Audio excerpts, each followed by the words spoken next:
34-7. 34-7. And we'll get a close-up shot and a little bit closer of the house. All that shrubbery that has grown up, the heavy steel grate that I had put up on the house, and the curtains that drop on the outside to give privacy. And this was our house for 1 year when we first moved to the Philippines. Very, very special place for us. Now it's inhabited by Doug Walker and his family in the 90s. This 34-7 and the electric light meter and very nice carport area to the house and a well-manicured yard which was taken care of by an older Filipino by the name of Ding. Monique and Justin, would you walk up to the front of the house for me, please? What about me? Why don't you just put the recorder down on Jon and B too. They fixed what faucet, Monique? That time that they stepped on it and broke it. Oh yeah, when the movers were. The whole yard is just so beautiful right now. Look at, they put a fence around there. Motorcycle coming. Sullivan's driving off in her car. It's our next door neighbor when we She's lived our out here. next door neighbor, and then just panning from the front driveway of the house, our little white Mazda station wagon that we bought. Across the street is where a fellow by the name of John Foley lived with his wife while we were here. And in the corner house, the Mullins, and they had 2 kids that played with our kids. And then a big house that was built by a Filipino. It takes 2 lots. You can see it there in the distance. Huge house.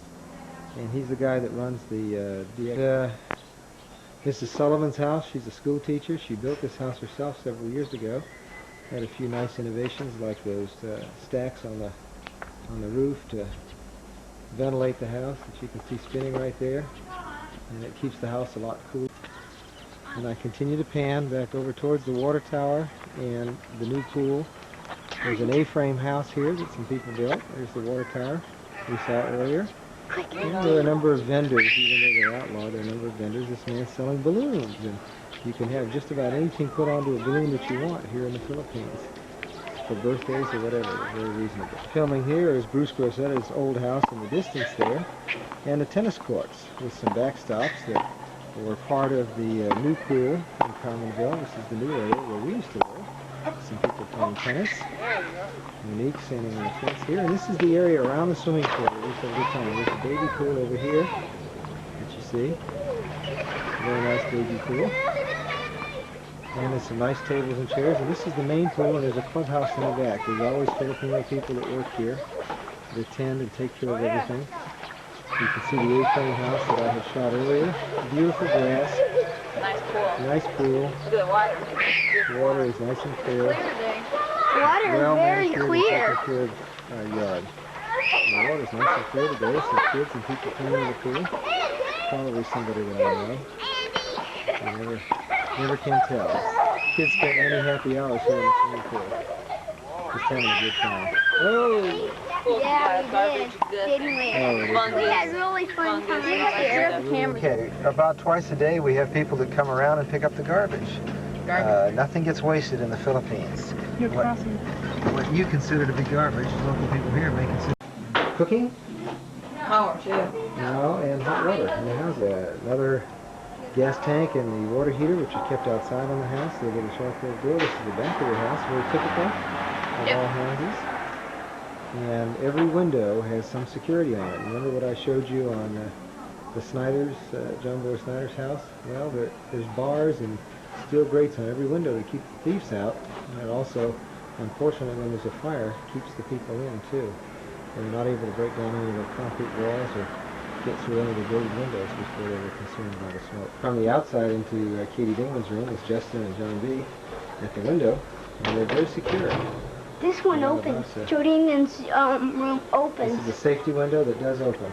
No, not yet. Playing with Joe Dingman's tetherball. I'll win every time. John and Justin. John B's a real tiger when it comes to tetherball. He's also a lot taller. I said let me serve the ball. All right, John, give him a chance. You're taller than him, and he can't even reach up and get it. Okay, look. Look at this. Come here. I'm watching. The top of the tetherball gonna melt it from the sun. That's how hot it is here. Is that right? Yep. you go. Okay, go ahead, Justin. You serve. You can get it over John's head.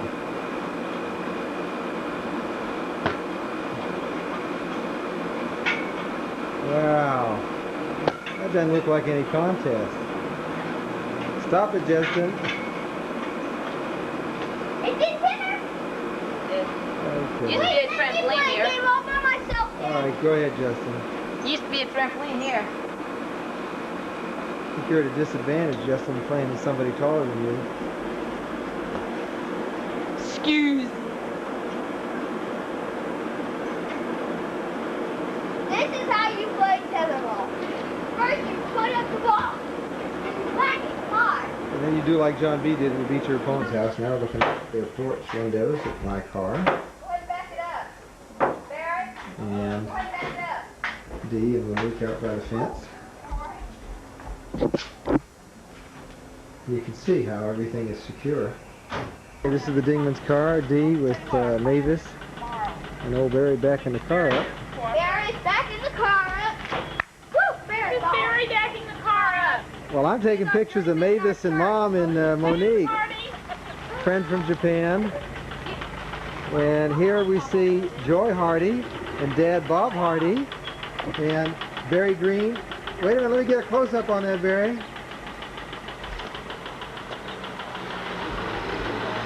And as they get out of the car, we will take their picture.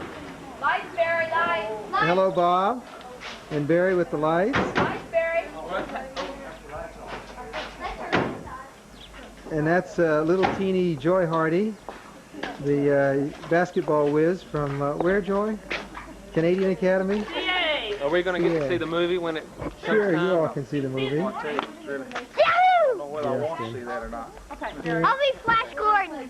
Yeah. Yeah.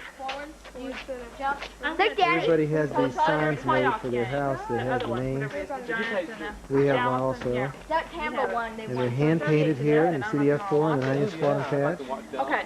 And they're done locally by local artists. That's how you identify your house.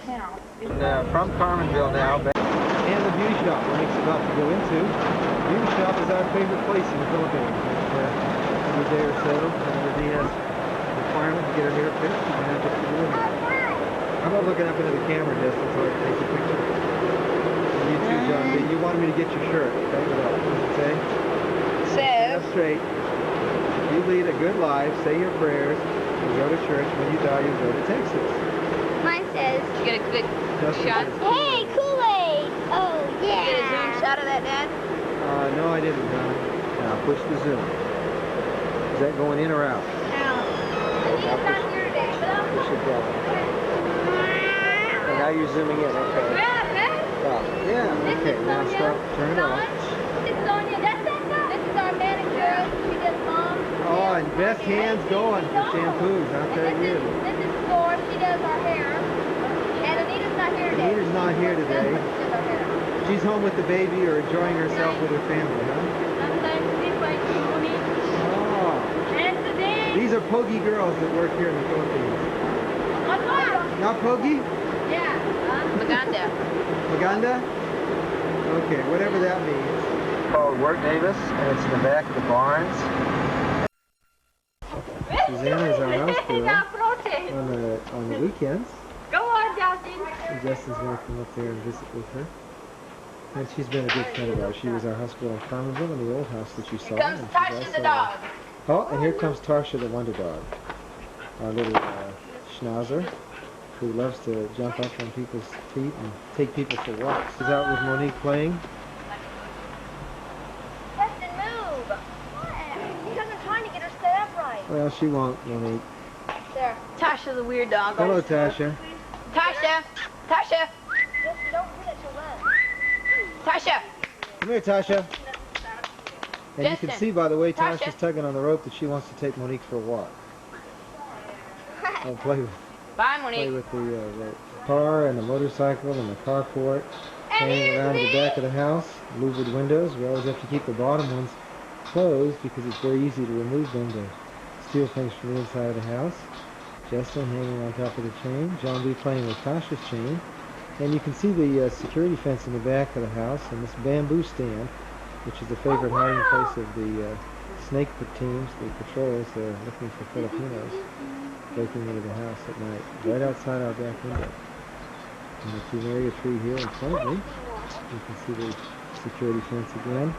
And it goes around the corner, and right there is where they managed to haul off John B.'s bicycle, we think, and they came and stole it one day at 5 o'clock in the afternoon while we were all sleeping. Rejects a Russian proposal to curb.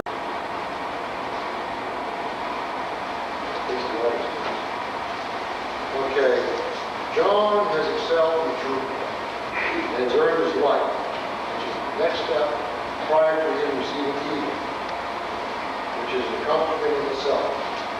This requires him to earn a total of 11 different merit badges, several of which are mandatory requirements, others are at his own choice.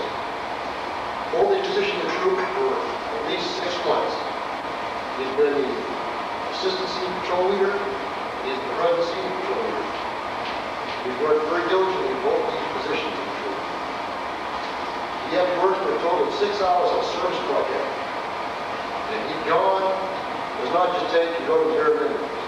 He excels at what he does, puts in the extra effort. And I'm very honored to be given the opportunity to present him with his life card, the badge, and the pins. Yes. And now I would like John's mom to come forward, please.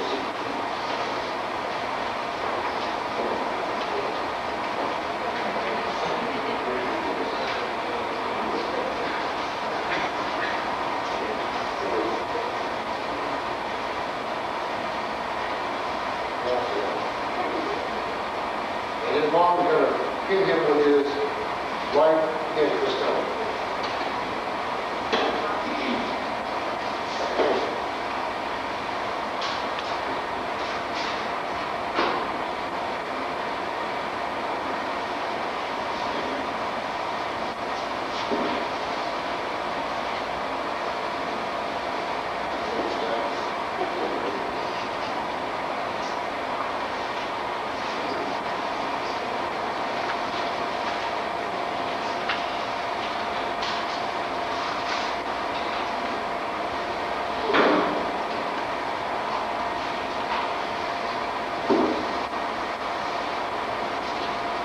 I think seeing John got this standing, I didn't say he did I?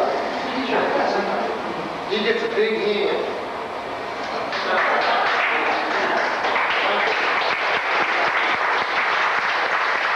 Lead to his goal of becoming an Eagle Scout.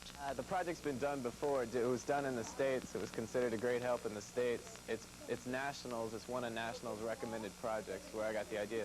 Plus one of my friends did it in Seoul 4 years ago. Medication showed up from various CONUS bases as well as Hawaii, all of which was brought to the Osan Base Hospital to be properly disposed of. We did inform them that it is Poison Prevention Week, and we got a good turnout today. With all the medication that showed up from this Eagle project, everyone should check their medicine cabinets periodically to see if any old or unused medication exists and dispose of it properly. For AFKN News, I'm Air Force Sergeant Charlie Michelson, Osan Air Base. The residents of Yongsan South Post. What you just saw is what we call a holiday header that was created under the guise of Project Cheer, which is one of the ideas that my boss, who was the gentleman, the older gentleman making holiday greetings at the end of the video, General Fogelson's idea to make it a little bit better and more pleasant around here for the airmen during the holidays, since we have about 7,000 troops that are unaccompanied over here in Korea. We're basically about 30 miles south of the DMZ, which is still one of the last non-armistice areas in the world. We are here basically by a peace agreement where we don't have any kind of treaty, we don't have any kind of plan. It's just an armistice that could go away at any time. As you can see throughout the video, we spend an awful lot of time in our green gear doing training for a real-world mission here, which is what we do. So the video is back and forth between quality of life issues and training, and we do spend a lot of time doing that. General Fogelson's a good man. He works me hard. I've been working some long hours, but it pays off because what we're doing is good for people, and it's good for the mission, and ultimately it's good for the Air Force here. We don't have the Taco Bell and we don't have an Arby's, but Burger King and Baskin Robbins kind of helped me through. And there's definitely no itchy bonds like there is in San Angelo. But we just wanted to give you a taste of Korea, let you know that we're okay, that we miss you all. Whether or not we come home in the summer will depend on whether Justin graduates in August or graduates in December, but we will be sure and let you know. So happy holidays, and God bless. I think she said it all. We wish you happy holidays and God bless.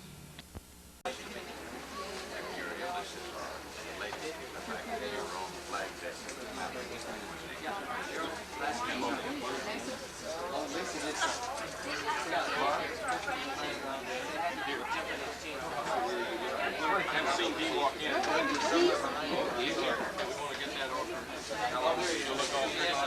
This is our day off.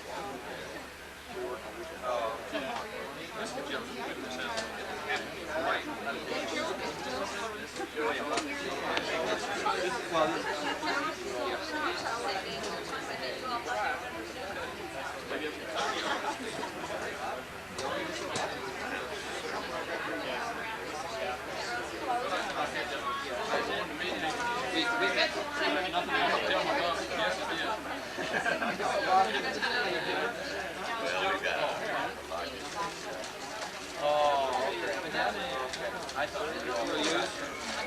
Yeah, sure have. Well, not officially, but I saw your face. Your full car? He's listening.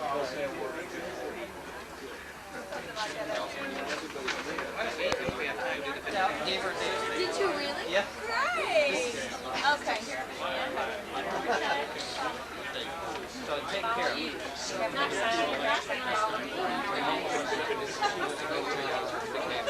Jumped out, gave her a hug, jumped in the car. She couldn't tell her tale. That's my whole life.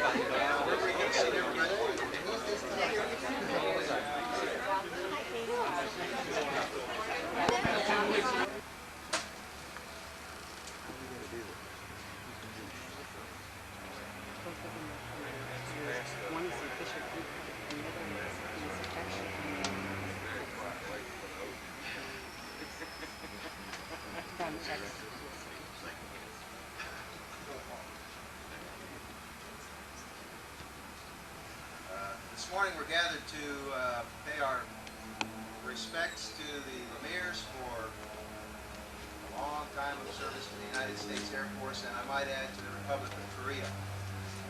This is the occasion of Joe and Dee LeMire's retirement from active duty in the United States Air Force. And if we have anything to say and do about it, hopefully they'll continue to help us out here in the Republic of Korea through perhaps other endeavors in the business suit and tie, helping with continuing the fine work that he started several years ago as from here from Colonel Watson and out here in the Pacific. First of all, welcome to the LeMires to begin with. Colonel Watson, former 5th TAC Air Control Group Commander. Colonel Cochran, former 5th TAC Air Control Group Commander, and currently the Wing Commander here at Osan. Reverend Green, and Captain Lee, who is currently a ROCAF representative to 5th Tactical Air Control Group and serves on the A7 staff. And again, welcome to all the other distinguished guests, family, and friends of the LeMires. Again, I'm not going to spend a great deal of time talking about the long-term Joe LeMire. Colonel Watson is going to do most of that. I'd like to say that in the last year he's been a tremendous friend, confidant, and advisor to me, both personally and professionally, and to the group itself. He's been the main motivator behind working 5th Tactical Air Control Group into a wing. Efforts started by Colonel Watson and Colonel Cochran, and brought through to fruition, hopefully, by Joe LeMire, at least shortly after he retires. Maybe we'll see a little more on that. And that's just one of the major endeavors that he's undertaken and been successful at. Without further ado then, to run through the biography and make a few comments, I'd like to call on Colonel Bob Watson, former commander of the 5th Tactical Air Control Group. Well, it's certainly an honor for me to participate in Joe LeMire's retirement ceremony with all his friends here. Joe has had a long, long career, spanned some 40-some years. No, I didn't make a mistake. Joe LeMire was born into the military at Fort Devens, Massachusetts, into a career, Army, no less, Medical Service Corps family. So he started off his jointness at birth. He then graduated from high school in Jacksonville, Alabama, and enlisted in the United States Air Force, now his second service. Young in his life, there was anchor planking somewhere in his midst, because Joe then went to the Naval Preparatory Academy at Bainbridge, Maryland. He now, at a young age, has been exposed to the 3 major services of the United States. There he was accepted to the Air Force Academy and graduated in 1965. He proceeded to his first training assignment at Webb, graduating from pilot training class 67 Bravo, and there met and married Galen and Bradford, who we all know affectionately as Dee. They together went to their first operational assignment at Galen Air Force Base, Florida, and Joe at that time was a pilot systems operator in the 16th, the 25th, and the 4th Attack Fighter Squadron. One of Joe's major accomplishments while at Galen was to become the first pilot systems operator stand-about officer in the 33rd Attack Fighter Wing. I have a lot of empathy, and there's many parallels to our career, because I started off my career very similar to that a few years before Joe, in the backseat of an F-94. Joe, meeting the same frustrations that I, pushed very hard to get front seat training, and in a few short months went out to Georgia and accomplished that, and returned to Galen. Then someone decided, far on the other side of the world, to capture a ship, and Joe was sent to Massawa as part of the 391st Attack Fighter Squadron at Massawa to form the first fighter permanent assignment in reaction to the Pueblo crisis, and there spent 3 years pulling a lot of TDY duty here in the Republic at Kunsan, Egu, and at Massawa. Back in those days, many of us know there was a lot of ground alert duty. Out of that 3 years, nearly 75% of Joe's time was spent performing alert duty. Well, as many of us have suffered through our military career, Joe was given some very short notice to uproot his family from Massawa in 1971. 3 days, as a matter of fact, move him to the States and return to Kunsan Air Base. And Joe had a very fortunate opportunity to contribute in forming the 80 Attack Fighter Squadron at Kunsan Air Base in 1971, which was the first permanent assigned U.S. Air Force jet fighters to Korea since the Korean War. After that contribution at Kunsan, he came here to Osan and helped form the 36th Attack Fighter Squadron. Having spent that year in Korea, the Air Force saw fit to return him to Colorado. Now, when many Air Force officers return to Colorado, many return to the Air Force Academy. Some go to NORAD. But the powers that be saw fit to return Joe back to his roots. He went to Fort Carson, Colorado, with the Army, and was an ALO there for 3 years. There, Joe, having that Army route to his life, qualified as a tank gunner 3 consecutive years. Now, he doesn't talk about his accomplishments in the air and flying too much, but qualifying as a tank gunner is one of the highlights of his career at Fort Carson, Colorado. But there he did a lot of pioneer work in airborne video cameras, which contributed much to the Army's training in maneuver and camouflage. And in his spare time, what did Joe do? Flew helicopters and then did some skiing. But then after you pay your dues, as being an ALO, as a lot of us know, he returned to the cockpit and went to MacDill as an instructor pilot. But that lasted a short period of 18 months, and Joe returned to the Pacific. He returned to headquarters PACAF, and at that particular time in the history of the Pacific Air Forces, it was a turbulent time, converting from a wartime footing to peacetime footing. And what do we do mainly in peacetime? We do a lot of exercise. And we have a lot of bright people thinking up ways to keep a lot of people busy. And the first involvement Joe got involved in was something that all the military people in this room, and I'm sure many of the dependent wives are familiar with. It was an exercise by name of Team Spirit. Joe got started when Team Spirit was very young. He also got involved in Algae-focused lens, and he spread his talents throughout the Pacific, all the way to Australia with sand groper and Coke North up in Japan. And that's the first time, the occasion I got to meet Joe LeMire. We were across the hall, office buddies. My exposure to Joe at that time, I gained a great respect for his professionalism. And so I departed a short time later from the Marine. Joe went on his way.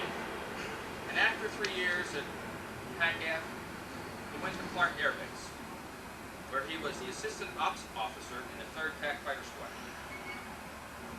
He then went to the wing and was the ops and training officer. And still having a great knowledge of exercises, 13th Air Force put him in the exercise division. He used his expertise there. Well, as things would come to pass, Joe found a liking to return to Korea. I was very, very fortunate to be able to recruit him to come and be the plans officer in the 5th Tactical Air Control Group. A short time later, we changed our name. Joe made a great contribution during the period of time that he was the XP for me. And for many of those in the audience who are not familiar with what a plans officer does or did, Joe's major contribution was taking a very young organization and putting it on a wartime footing, and was responsible for doing the major planning and preparing a large organization to go to war. Maybe not so large in peacetime, but certainly the largest organization on the peninsula once war starts. And so Joe had that responsibility and fulfilled that. And then I went and left the group and went to Seoul. Not ever having the opportunity to know Joe LeMire as close as I would have liked. And it was while I was at Seoul that Joe and I become then very close personal friends. I don't think I have ever met anyone with so much energy to put out. I have a great admiration and respect for Joe LeMire and for Dee, because not only are we retiring an Air Force officer today, we're retiring an Air Force family who has contributed much to the community, much to the military community in which they're assigned, but maybe more to a very large civilian community in the city of Seoul. So it's with great privilege that I bid farewell to a very fine career that Joe and Dee have had, and welcome them to that larger community of retired folks.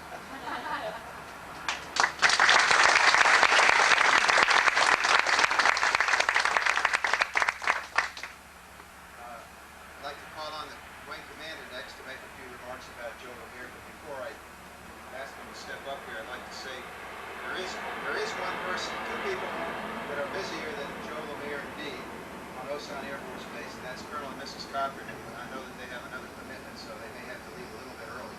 But with that comment, Colonel Cochran.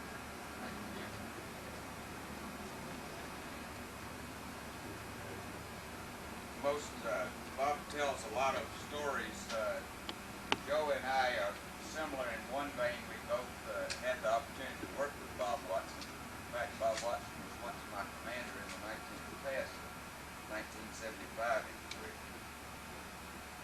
When I came back, and when I was in Europe and got the call, how would you like to come to PACAF and work as a commander of the 5th Attack Air Control Group, I look forward to that very much because I had some very fond memories of the year I had spent in Korea, and that job, having spent about the last 9 years in the tactical command and control business, seemed to be kind of right down my alley. When I arrived here at Osan and first met Joe, I learned instantly that Joe was the authority on 5th TAC and the things that 5th TAC was doing and should be doing. And Joe and I together, we developed a lot of things of which I'm very proud, and I know Joe is proud as well. One of the things, getting our sister squadron from Hawaii to deploy to Hang Song during the last Team Spirit exercise, as well as the initial activation of a close working relationship in the A7 staff, Major Huang, and a lot of hard work working in the combined arena and making it a truly combined tactical command and control operation. In the past, there had been a lot of the ROCAF going their way and the USAF going their way in doing the command and control business. But I think under Joe and during the year we were there, we worked that problem very hard, and we've seen that turn around. Bob, as always, I concur wholeheartedly that probably Joe did a lot for the organization, and he certainly did a lot of the groundwork for the wing organization, which hopefully we'll see come about here very soon. I would be very proud to have 5th TAC as a wing on Osan. But as Bob alluded to, I think Joe and Dee, you know, the mark they left is they are the epitome of an Air Force family and the role model of what an Air Force family should be, and a role model of what an Air Force family should contribute not only to their military community, but to the surrounding civilian community. So Joe, to you professionally, we're going to miss you, but hopefully things will work out and you won't be gone very far. And we'll have the opportunity to get together. Dee, God bless you, we know you're going to be close at hand. So we look forward to continued association. And I guess that's the good news today. You know, usually when you think about retirement, you think about folks going off and possibly being the last chance you'll have to associate with them. But the good news is Joe and Dee will hopefully be around for a while, and although you will be wearing a coat and tie like my friend Bob Watson, you'll still be part of it. So God bless both of you. To you, what I feel in my heart about the family that we are honoring today, I'd have to give you a couple of pages out of my own biography if you would suffer with me for a moment. At the age of 17 in 1943, I enlisted in the father of the Air Force, the old Air Corps, and gave about 4 years to the service. I was subsequently working with the Navy at Bikini as a historian from retirement from the Air Force, and got a pretty good dose of radiation. The military didn't know a whole lot to do with us at that particular time, so I was retired from the military with a disability. Came the Korean War, and I got sweet-talked. They came to me and said they needed a chaplain, and they would waive the disability if I would accept an appointment as a chaplain in the infantry. And I accepted. Well, by that time I had a family. So came the responsibility for chaplaincy, and then one day the colonel called me and said, by the way, we are really short on line officers. Wonder if you would double up and take a line company. I've always been weak in the head, and that was one of the weaknesses that I manifested. And for 18 months, I almost died. I worked about 16, 17 hours a day.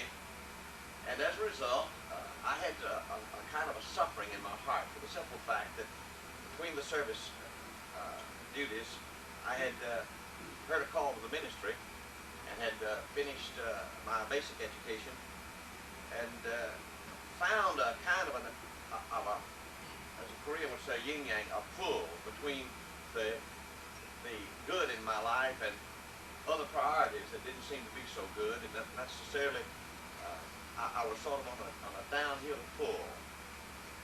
And so I asked the chief chaplain in Washington to give me some determination. And he said, Jack, he said, I think probably you would be best if you would continue your ministry in civilian life.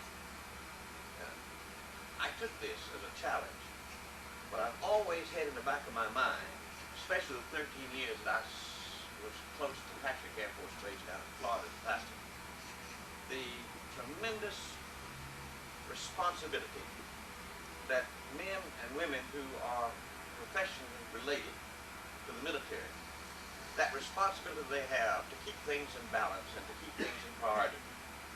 So when I had an opportunity, felt the Lord was leading us in the mission service, I came to Korea. This is my first assignment in 1980 in the missionary enterprise where directly I could work with civilians, nationals, and military who indeed are interested in the same thing I am, namely in the missionary enterprise. One of the things that I found was I had the privilege of meeting folks like Joe and Dee LeMire and their children. First place, I will tell you about Joe he married with. Brother Bradford happened to be the pioneer for the category of missionary that I am in. He was the first to be recognized as the kind of missionary, mainly pastoring a local church on the mission field, English language. And this, of course, has been always a point of rapport for Dee and myself. Joe came literally on a search, a pilgrimage. You must remember that now I pastor a church that works with the military, who supplements the work of the chaplain, gives a kind of a family environment to those persons who, whatever their reason for being here, would like to relate in a family way to Bible study and to worship, etc., supplementing, as I said, the work of the chaplain and assisting the chaplain on many occasions. Well, Joe LeMire comes, and lo and behold, I find a man who has studied long and hard about his life. You see, I had it wrong. When I was in the military, I felt that I had to keep my priorities such that certain things would be supreme and these other things would fall in place. I had a terrible time with this. But while I was wrong, I think Joe helped me to understand, and others. It is not the matter of having a priority up here that you're constantly striving for, but rather it is having a foundation here in your heart, in your life, in your vision. And when you have that foundation in Christ Jesus, and you can move then, all other things take their place. I have never had a difficulty with the matter of defense of our nation and the people in the military. I've gotten in terrible hot water in my own personal life during the Korea of the Vietnam War, especially in trying to challenge people to proper priorities. Joe and Dee LeMire have indeed exemplified and personified with their children, Monique, Jon, and Justin, watching them grow together into such a kind of relationship. And I had the privilege of ordaining Joe and realizing that something is happening here that is an example. We've heard the word role model, and this is exactly what it means. I could give the rest of you a challenge in another dimension. In 1983, I had a reserve chaplain ask me if I would recommend to him a couple that would participate in a particular kind of a religious emphasis for military persons and others who would be interested in it, mainly trace deists. Immediately, the Lord placed on my mind Joe and Dee LeMire. And so I recommended that they would be enlisted in the road. And if you know anything about this, and some of you have been directly related to this, this has been a tremendous time of an impulse or inspiration to want to say that I believe that I can say to you that whatever Joe and Dee LeMire and their children manifest by way of example, by way of energy, we would all be able to say to God be the glory. And to realize that there's really no competition of cards. If you get your foundation straight and you stand on that foundation, you can keep your eyes on the Lord and you can salute that flag and you can serve your family and do it all to the glory of God. Thank you very much. I honor you. I praise God for you.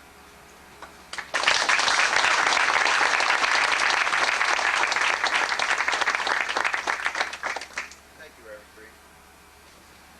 The next individual that would like to come up representing the Republic of Korea Air Force is Captain Lee. As I mentioned earlier, we have a very close relationship that began with Major Kwong, who's sitting in the third row back there, carried through with Captain Lee and working closely with the Republic of Korea Air Force in our business of tactical control. And I know Captain Lee has been plugged in, and he and Major Kwong come to our formal functions, our dining out that we had a few months ago. And I see sneaking in almost at least once or twice a week, Captain Lee, working various projects with us over the group. And I'm really pleased on behalf of the group, and particularly on behalf of Joe LeMire, that Captain Lee would come down and offer up a few comments.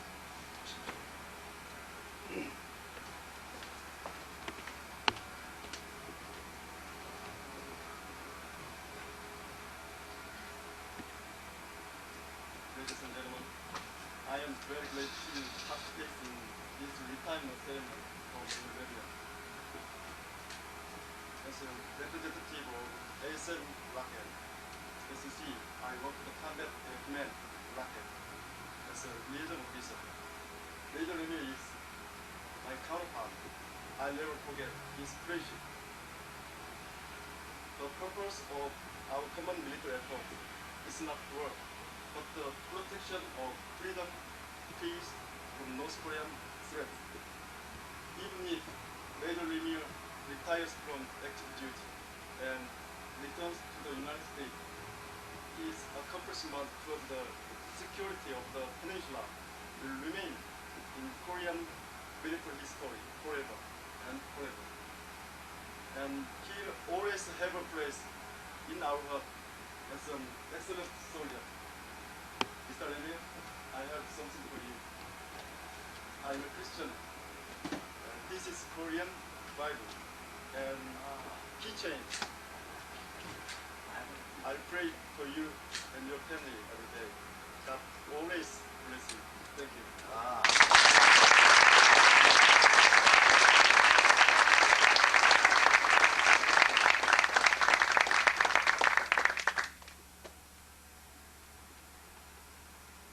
I might say that many of the things that I've commented upon and that the other folks have commented upon about Joe LeMire are all true, and they don't go far enough, and one can never say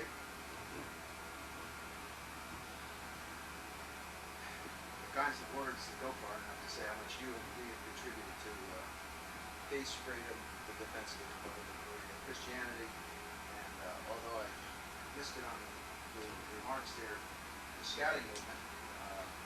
Joe and I not only have this professional and personal relationship, he went to college and I went to military school. Joe and I have worked closely together in the scouting movement in Korea. And, you know, all the right things to say are normally we'll march on. The replacements, Walt Judd and the folks in his shop will keep us moving. I'll go on just as Colonel Watson went, left the group, and things just keep going and keep getting better. But there are a couple of places where Joe and Dee LeMire will not be replaced. And I know that one of them is a scouting program. I'm the chairman for Korea, and Joe leaves. It's one of those things that I don't know who's going to do it. And this time it's serious. In the group, the expertise, the continuity that he's providing is gone. A couple of us will have been around for 2 years, maybe more. But Joe has been able to bring through at least in my perspective, and maybe Colonel Wiley and others could comment on it, those of you that have been around and watched it, from my perspective, the finest team spirit that we've ever had. I know that from the 5th TAC perspective and the A7 perspective, we accomplished more this year than I think has ever been accomplished, and have built the foundation to continue to do better and molding together not only the defense of the Republic of Korea from the combined perspective, but also in working with our folks, 5th Group folks over in Japan, to work defense of the Pacific. I frequently like to use the term tactical control for the Pacific as being what we at 5th Group do, and quite honestly, that's what Joe LeMire has done. And for the many years, in those 3, 4, and 5 areas, the foundation did exist, Reverend Green, and we've been able to press ahead. There's been no compromise between, and no degradation, I guess, of any of those areas, from professional to family to church to scouting to a bunch of other things, for the reasons I think that you stated. What I'd like to do now is go into a little more of the formal part of the ceremony and ask Captain Wooten to come up, and we're going to present Joe with an award, and then we'll read the retirement order. So at this time, if you don't mind, please stand. Major Joseph A. LeMire distinguished himself in performance of outstanding service to the United States as Director of Tactical Air Control Group, Hosan Air Base, Republic of Korea, from 8 December 1982 to 1 June 1986. During this period of outstanding professional skill, leadership, and ceaseless efforts of Major LeMire resulted in major contributions to the effectiveness and success of the Air Force. He was personally responsible for numerous initiatives which improved the preparedness of the tactical control function in the Pacific. A singular and distinctive accomplishment, Major LeMire culminated a distinguished career in the service of his country and reflect great credit upon himself and the United States Air Force.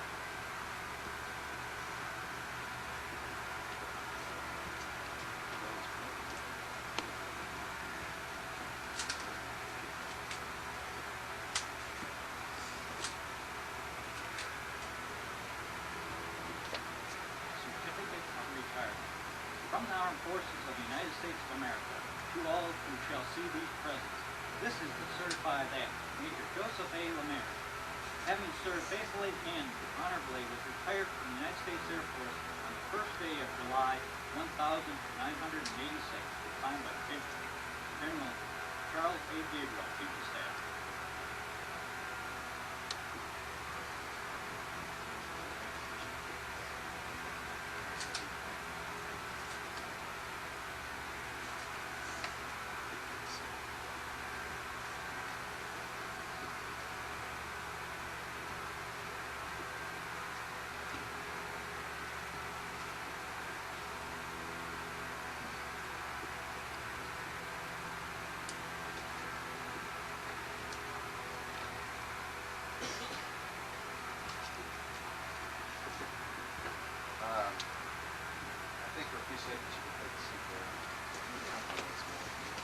The Plans Director in 5th Tactical Air Control Group has a special affection for the things they've accomplished this year at Joe LeMire, and they've asked that I pass on a memento, a plaque of commemorate, have Joe always remember their relationship with him, and it's has the 5th Group in Korean symbols and heraldry on it, and it says to Major Joseph A. LeMire, the Prince of the Plans, 82 to June 1986. Here we go.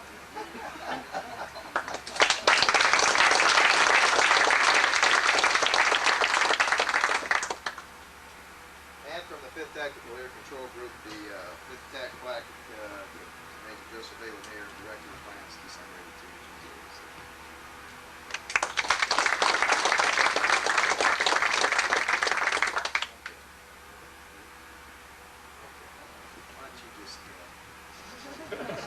Dee?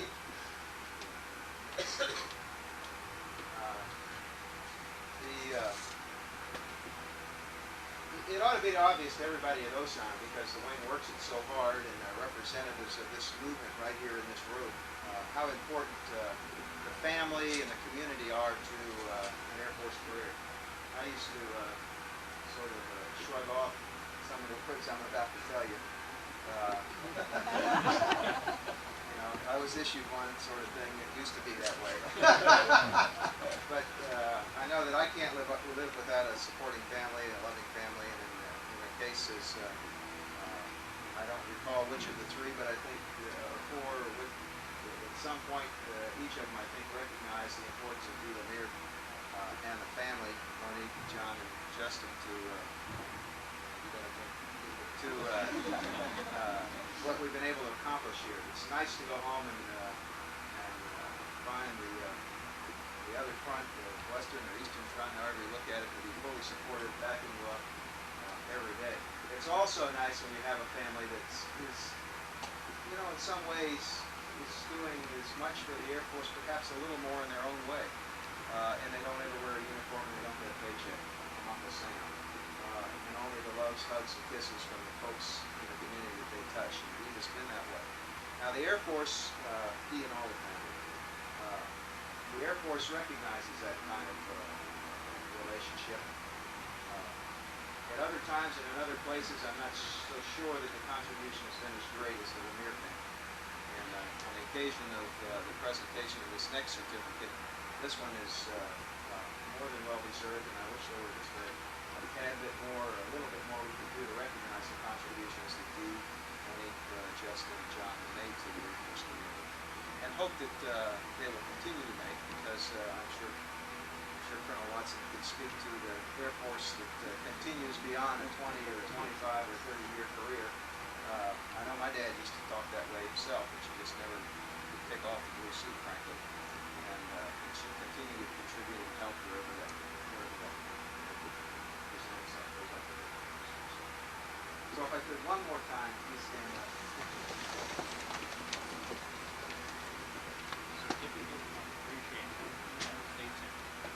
All who shall see these presents. This is to certify that Mrs. Dee LeMire, on occasion of retirement of her husband, after duty in the United States Air Force, earned grateful appreciation for her own unselfish, faithful, and devoted service. Her unfailing support and understanding help to make possible her husband's lasting contributions to the people. Her faith relied 1,900 years. General Charles A. Gibbs.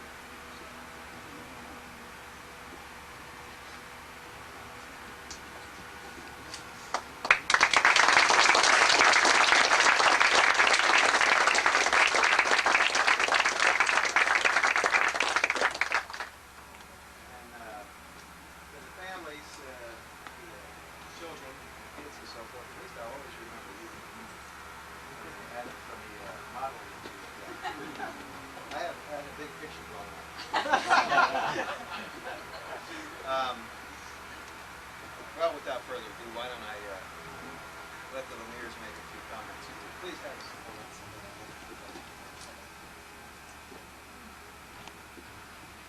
Well, this is an interesting day for me.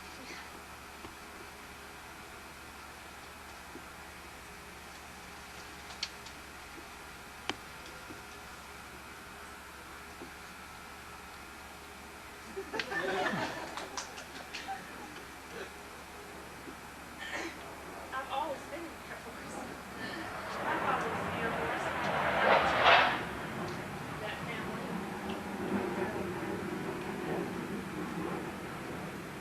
I guess I told Monique as I was coming down the stairs this morning, I feel like my mother. I remember my mother's outfit that she wore to my dad's retirement, and I'm dressed a lot like her. I can't be this old. It can't really be, 20 years. It's just amazing.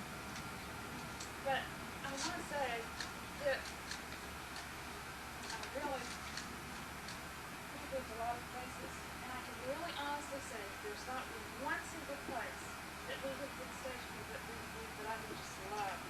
We've loved every place. Some of the places I probably wouldn't go back to. I mean, I could go back to them, but I think the thing that made every special and that we loved every place was the people, the Air Force people, the Army people that we've been stationed with, primarily few Navy people in Hawaii, have made our career and our time in the Air Force a very special job. It's not just a job but a way of life.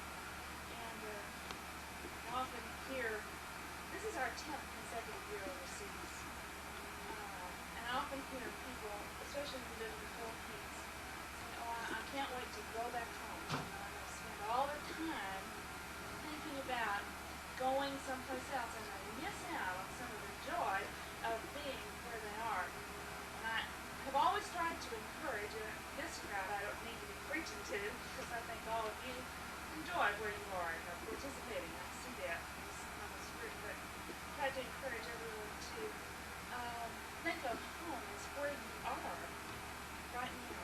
Sometimes it's only been for 8 weeks. Backseat training at Tucson. I put up curtains. I did. Sometimes it's been 4 years, like here. I'm a very small apartment.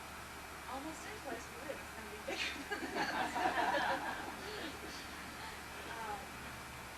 But you know, every place that we've lived has had drawbacks to it. There have been tremendous blessings on the other side to it in another area. And it certainly has been true of our entire Air Force career. I don't really think of it as being an end today, and yet, I mean, it is in one sense. But I just love everyone that is here today.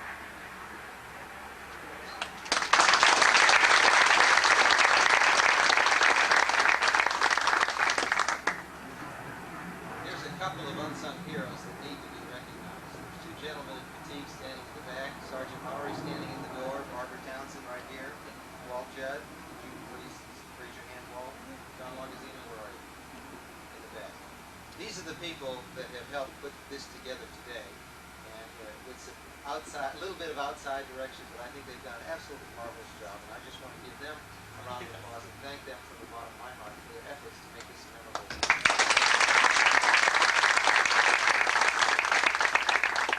As I look out at this group, and you're not a group, you are some very, very special people. Several thoughts come to my mind as I say goodbye to my career in the Air Force. And that is that I have always believed that the measure of a man is in his reputation, in his family, and in his friends. And we've heard some nice things today, and it's been a very special blessing to me to hear other people talking about me. And for that I would say that constitutes what I would like to hope is my reputation. We've also heard some comments about my family. And I was richly blessed of God when He gave me as a best friend and as a partner through life, Dee LeMire now, used to be Galen and Bradford, and 3 beautiful and talented children, Monique and Jon and Hester, who are taking final exams today. But most importantly, I have been manifestly and richly blessed by each of you, by my friends, the people that I've had a chance to serve with. And I look at each one of your faces, and I see what has made life for me very special in the Air Force. The opportunity to travel, to make new friends, to live in different places. But each one of you have had a special contribution to make. Some of you more than others, but all of you have been special. And I thank you for coming here today to honor Dee and I on this occasion of my retirement. Even some of the new folks that I've only known for a couple of weeks. Sitting in the back here. I can't wait to step in as the Vice Commander.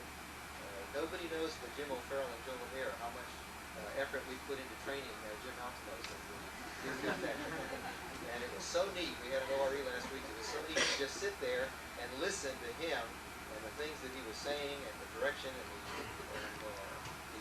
the guidance and the inputs that he was making to his new staff that he was trying to train to get ready to go to war. And you see the inputs that Colonel Kennedy's had already.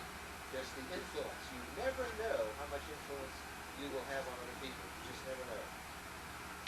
And in spite of all of these blessings, I spent 33 years of my life wandering around trying to do the things that the world says are important and looking for that recognition. I had a tremendous education at the Air Force Academy.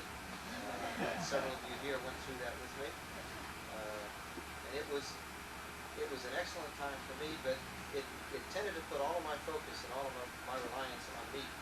What can I do? It was a great ego factor to go through the academy and then go through pilot training and be selected for fighters. That was another ego trip too.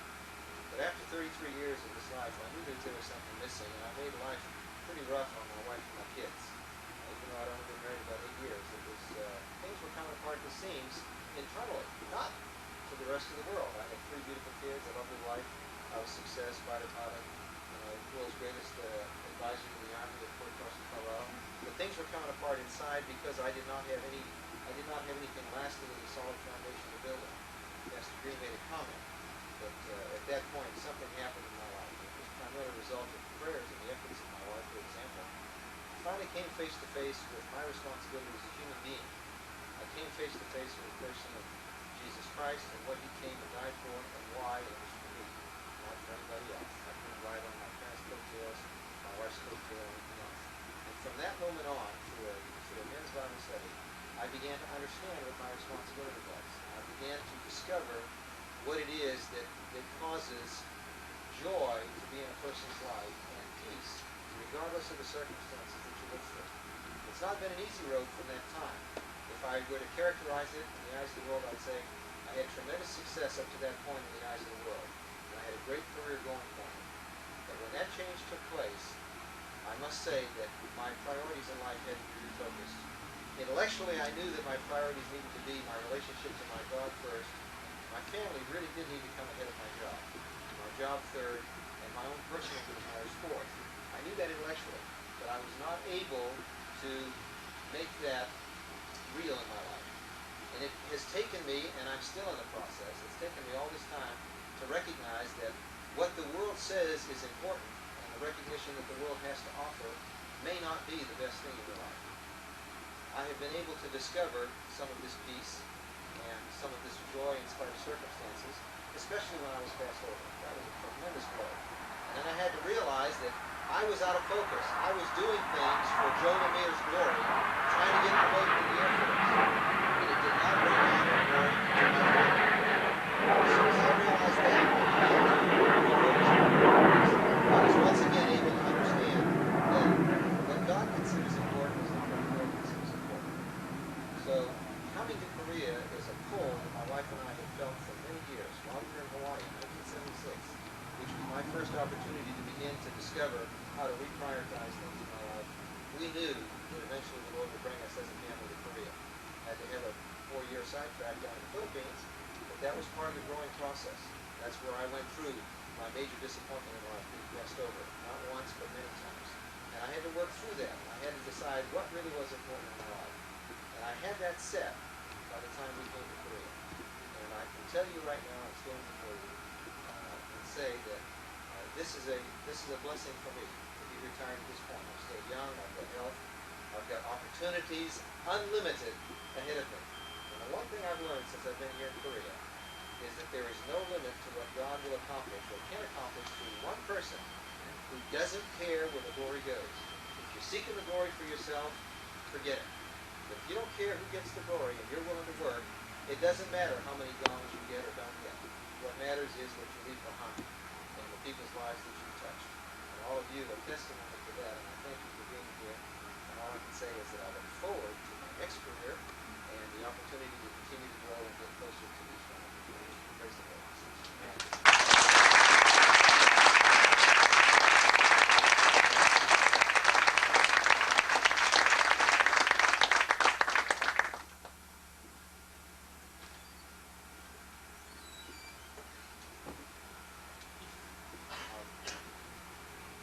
Thanks for a little ministry.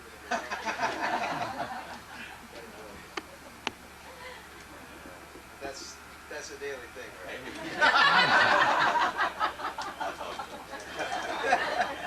And important. LeMire's have also decided to feed us lunch today. And following a little wrap-up, few refreshments on the side for those of you who can stay for the pay regards to the news. The Air Force will be worse off, Joe and me, for your departure.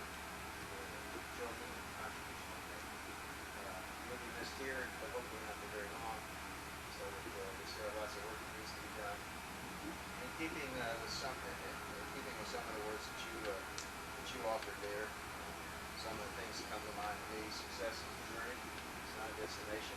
Success in whatever you think you want to talk about success being, whether it be in your personal, religious, professional, social, scouting life, whatever that might be, it's a journey. There's no way to it, you have to keep away from the nature.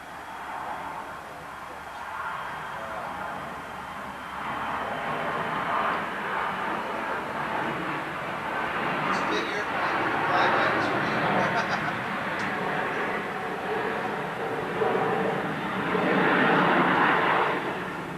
It's impromptu, I think, to close out the ceremony today. It might be appropriate if Reverend Green, you could offer a benediction for us this morning. Please rise.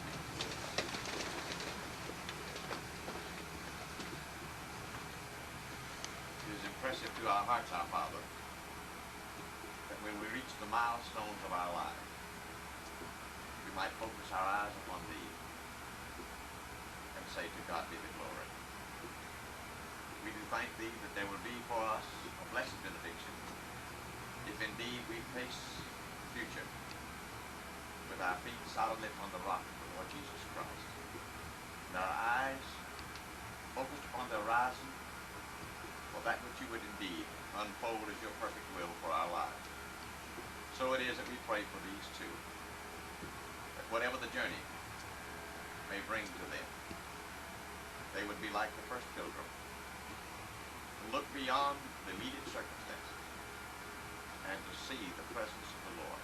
May it be that these with whom they have labored be blessed in their endeavors in the days ahead. Keep this country free, keep our country strong indeed.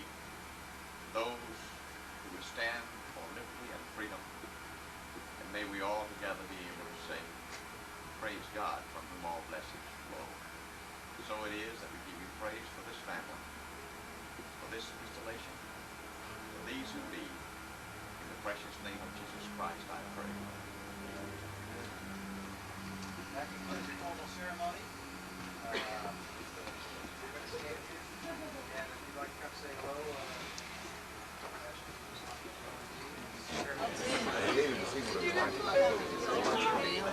Thank you.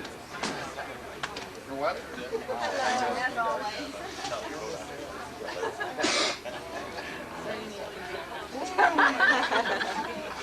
Yeah.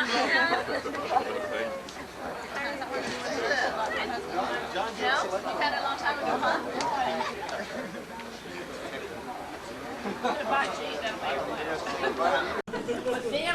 Banana in it. Okay, that's good. How do you do Zoom on this thing? I don't know, but I'm just gonna walk in. Okay, this is the beginning of the birthday party. Yes. We haven't cut the cake yet. It has blue bonnets on. Are you filming? I'm filming. It has blue bonnets and yellow roses. There's some great significance to that. I'm not sure what. Okay. We're in Texas. Oh, it's Yellow Rose of Texas and Blue Bonnet of Texas. Okay. And oh, that's right. It's the lupine from Germany. Well, it Okay. sort of looks like it. This is Uncle Billy. This is Uncle Billy. I'm Uncle Billy. He's the only brother. Was the baby? Only brother. Well, Barbara's the baby. That's huh? right. Okay. I'm the next to the youngest. Next to the youngest. Okay. And the meanest. And the meanest in the family. And fortunately, he did a good job and managed to produce a daughter and some beautiful grandchildren. Let me get the daughter and the grandchildren. Okay. And this is Lavelle. And two really big kids. Wow. Amanda, you told me you're 18, right? 8. Oh, you're only 8. And you're in the 3rd grade, and have you started school yet? No, we start school Monday. Start Monday, and how about you, Mr. Orrin? 5. And so you're in the 3rd grade, right? No, your sister's in the 3rd grade. You're in the 2nd grade. Kindergarten this year. Oh, you're starting kindergarten this year, okay. And where's your daddy? Did you bring your daddy today? Okay. All right. So this is the other half of Rocky and Lavelle. Now, wait a minute, okay. Rocky, just tell us where you guys are settling and what you're doing these days. We're in Albany, Bell teaching, and I'm county extension. Okay. What grade is she teaching? 4th grade? So she's not going to have her daughter in her class, right? Not this time. All right. All right, good. Now let's see who else we can pick on. Who's this? Would you introduce yourself, please? You have to say something. The camp follower? I've been following him around for years. Okay. 50. Now, next to Arleen is her Daughter. her firstborn, and her greatest gift to mankind. That's right. All right. Went to you. And This is Delinda. Delinda Ann. Happy birthday, Daddy. Okay. Happy birthday. All right. Now let's see if we can pan over and pick up Miss Dana. Cutting cake. Dana's cutting cake. Dana's trying to cut cake. Dana's trying to cut cake. Okay. Is there chocolate and vanilla in there, or just vanilla? It's white cake with white frosting, Okay. and it's no calories. Okay. Absolutely Okay. no Now calories. tell us where you're living these days and what you're doing for Okay. gainful employment. I live in Huntsville, Alabama, and with my husband and at least one of my children, Sarah's there, and Clint is not here this weekend because he's photographing a wedding. But Sarah wanted to come, but she was just starting school, and I didn't think it'd be a good idea for her to miss any school. And I understand you went out partying last night, Oh yes, yeah. Jon and LeMire and I just went really partying. and those margaritas were really good. Really good. And the Mexican food wasn't bad either. Well, yeah, that's true too. Okay. Yeah, the food was good. All right. Now we're going to switch over and pick up a couple more people. Yeah. All right. This is the birthday baby, our birthday boy, Leo G. And I don't know. What do you want to say to the camera? We're going to forward this to whoever wants it, especially the absent son. But, Well, absent son is David. I'm going to stand here while he's talking. okay. You're going to remind him what to say. Now she prompts me all the time, This is the Papa. birthday person. Okay. 80 years old today, August 14th, 1999. Okay. And we're in San Angelo, Texas. We're at the clubhouse. And we're hoping all of their friends here are going to show up today and say happy birthday. We have his whole life on a table over here. Okay. And there's more pieces of it to come. That's right. I saw a humongous album over at the Cox's house. Or no. Quiet. That's a Oh, surprise. okay. Oh, Thank you very oops, much. sorry. Okay. All right. So it's one of your later surprises. Okay. All right. And who we have sitting back here? That's Mr. Brooks. Mr. Brooks, would you just introduce yourself Yes, sir. to the camera? Tell us who you are and what you do. I'm Vernon Brook. I'm a has-been. I live at Baptist Memorials. I know Galen and I'm Arleen. happy to make his acquaintance. Well, all right. We're glad you're here. He prepared this thing for me. Oh, man. So he's into Military. Yes, sir. doing beautiful. One of the original flying sergeants. Okay. We'll pick up in a few minutes. Hey there. What are you doing here? I'm celebrating my birthday. Oh, are you? Oh, we're Birthday.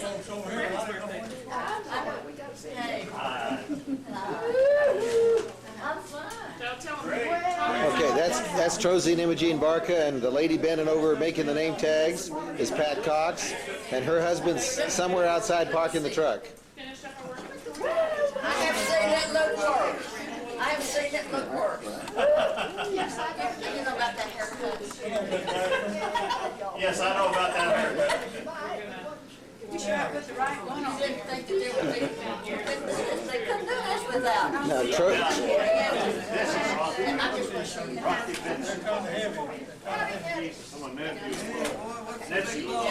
and there's Mr. Ted Cox walking in the door.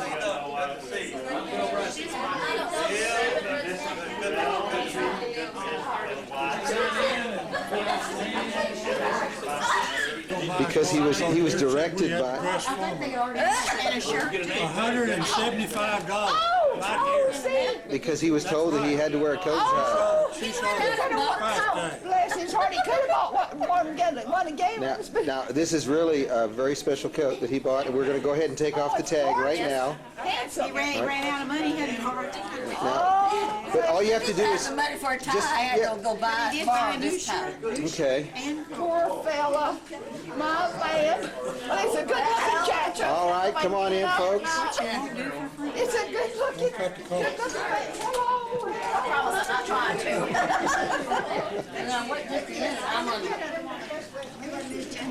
Now, sitting at this table, we have.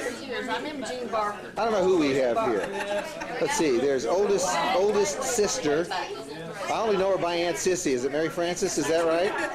Okay, and then Rocky's better half, Lavelle. And then this is the baby of the family, Barbara Nell. Okay. And she's just as feisty as she was when she was a kid. Keeping everybody in line. Now, Arleen, who's this couple that just came in? Mr. N.T. Connor. Hello, Mr. Connor. How you doing? Doing great. I'm running the camera. I'm Joe. Oh, okay. And who? From Lubbock, which is in Hortown. Okay, and what's your, and who's his better half, Arleen? Melba. Okay. Say hi to the camera. Okay. Well, yes. Very good. Boy, do they look like a studious bunch. Let's see. What? Here we have Billy looking serious. And I want eyes here. Yes. Did we get any blinks on that? I didn't see any. You didn't. Good. No. Linda, can you push up our birthday boy's glasses, please? Boy, we have a family of glasses here. They're all looking pretty good. All right, and I want smiles and happy right here. Good, let's get one more.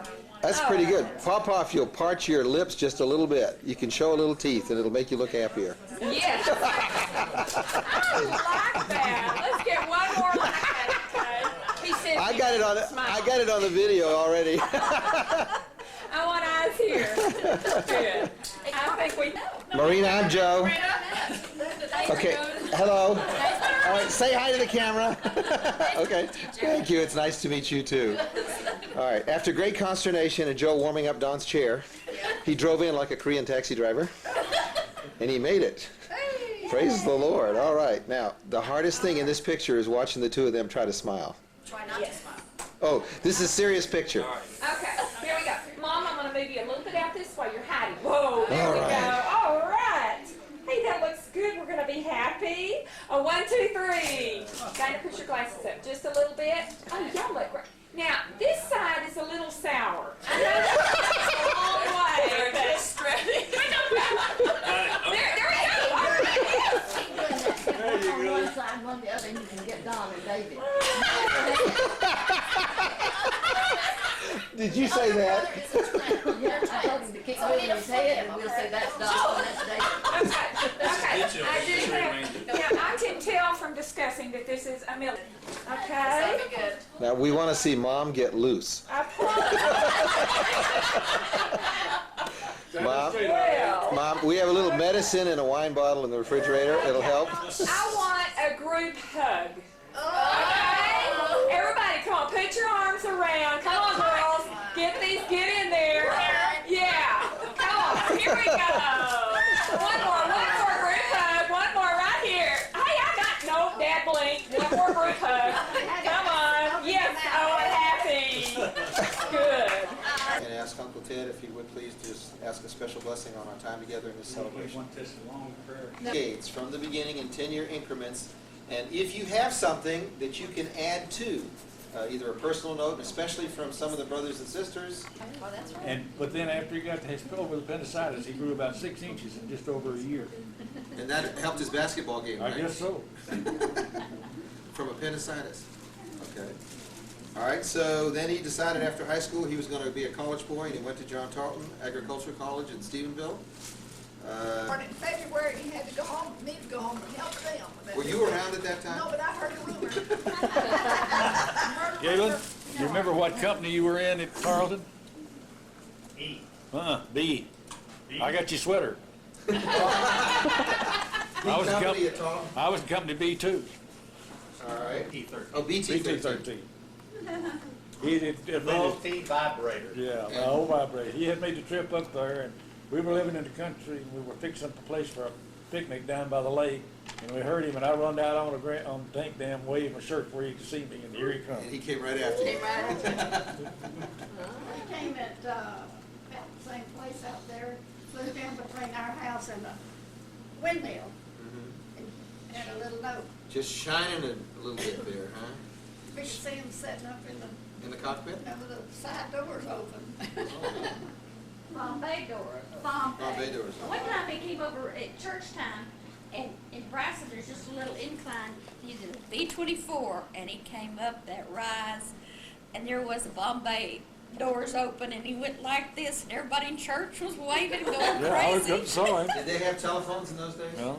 The church van moved for the first time in 30 years. They didn't have to have a telephone. Everybody was at church in town. Okay. So he didn't let anybody know he was going to do this. He just showed up. I was standing out front of the church and I heard a noise and I looked down and all I could see it looked like the Top of the wing? That B-24 was on buildings and the belly was out on the street. And he came up that street. Uh-huh. How about the time you flew straight? How about the time you... She wrote a letter to President Roosevelt and said, Galen Bradford came over in the B-24 and he scared the daylights out of it. I had to crawl under the bed. Yeah, but the truth of the matter, at that time it happened, he was on a bombing mission in New Mexico. Just happened to take a detour on the way, or? No, it wasn't him. Oh, it wasn't him. But he had come over to He did it before, but this time it wasn't him. He had come over to three-ship formation and cut a guy's kite. Of course, Galen was real worried about that. The kid was just tickled to death. So you never did get in trouble for it? No. And they never figured out who the other guy was? No. Nobody's talking. Nobody's Okay. talking. Nobody's All talking. these years. Okay, gave birth to the twins. Did the same doctor deliver Don and David? That's right. Dr. Divine. Dr. Divine. Wonderful name. Great doctor. Now, we're ready to move into the next decade of 1949 unless somebody has something to contribute. Twins. There was the Since you weren't one, you got it. There was one of my friends. Now, let me just say that I've seen several times the pictures of the bird of Lynn Airlift, the photo video, and I remember when that took place in as those years, and I really do appreciate the contribution he made with the other pilots that were flying that tremendous thing. Now, I think know the German people did. the Discovery Network did a special thing on the gave us her last best effort to repopulate Europe. She gave birth to Dana Lee on February 26, 1953. That's this one. Now, because of her outstanding efforts, Galen was promoted to major, and then promptly shipped him out to Johnson Air Base in Japan. Actually, Dana was born in '53. It took 3 years before they shipped him out to Japan.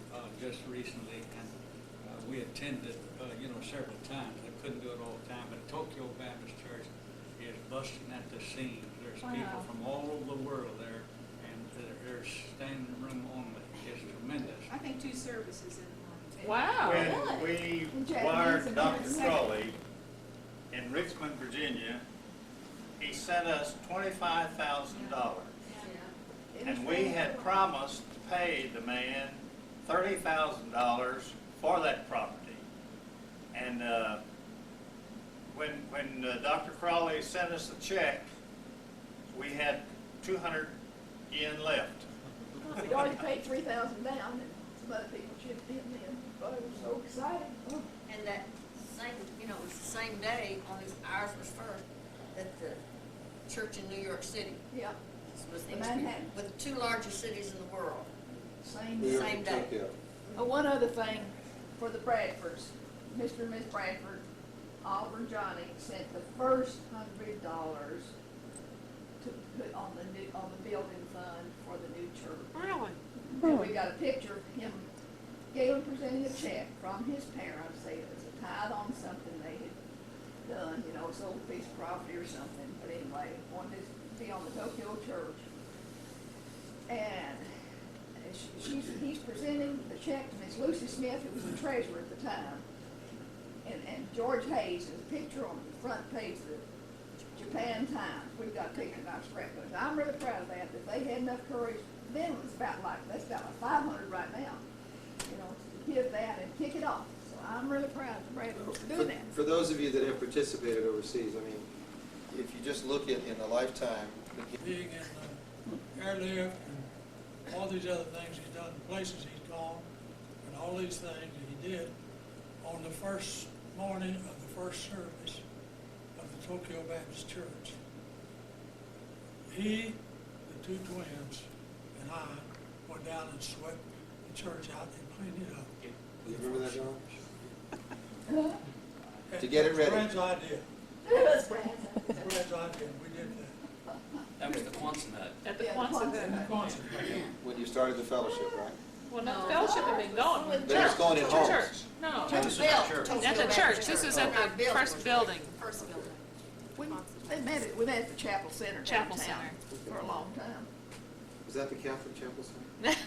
No, Tokyo Chapel. No. He Oh, became that's the not- dean of He men. was the dean. You were dean of men. Dorm supervisor. Dorm supervisor, Isn't that what it was, Trozy? Just one of his hats.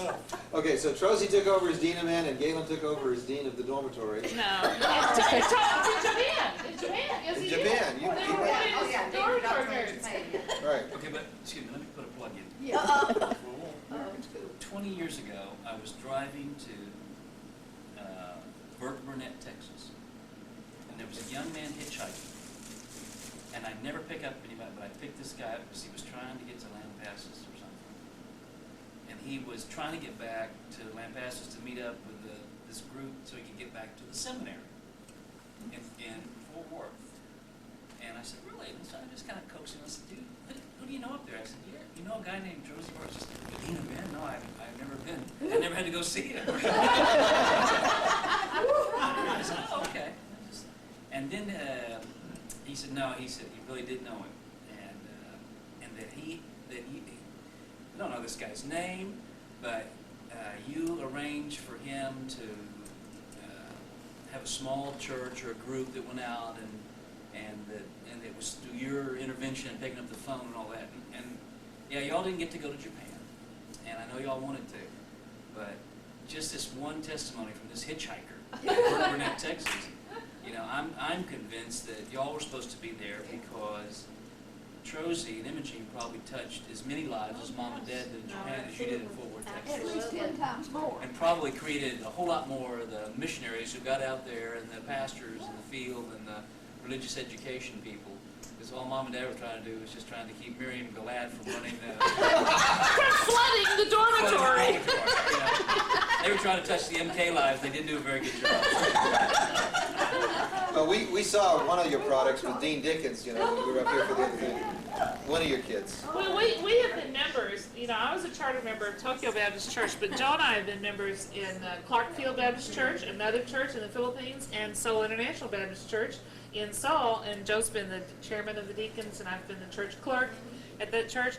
And our pastor in the Philippines was Dean Dickens, a missionary, who went to the mission field, and he went to Southwestern and lived across the hall from the Barkers, and the Barkers influenced Dean and Doug. And as they, you know, prepared for the ministry, and Dean and Carla became very good friends of ours when he was our pastor there. So it's interesting how small the world, you know, we're overlapping and the influence is everywhere. It's really amazing. Just recently, our son is in the English-speaking church in Taipei. And one Sunday morning, Winston Crawley was there. And so Jan told him. They let him come back in that country? But Jan told Secretary of the Orient. he told Jan that he was, Jan told Dr. Crawley who he was. He said, oh yes, I know Trozy and Imogene. And then when he got up to preach, he told them about, he started talking to them all about Tokyo Baptist Church, English-speaking churches, and English-speaking churches. And the first thing he said, Jan said, he said, and there was this guy there, I think, what did he say he was? Something even higher than what you were. Probably said colonel. It's really amazing. Yeah, whatever. He said he was a pilot and he had gotten out. Anyway, he was over there and he told about how we started Tokyo Baptist Church. But I thought that was really interesting that Jan was over there, and Jan said, well, you know, I was there. I'm a 5 charter days old. member. Yeah, I was a week old. But I thought that was interesting that the first person that he mentioned, he started telling the people about the work of church, and he told about Galen and Arleen Bradford. Joe, before you get too many years down the way, one of the first stories I heard on Galen and his wife in Japan, I've never been able to check it out. Maybe their children can check it out. It's true. It's true.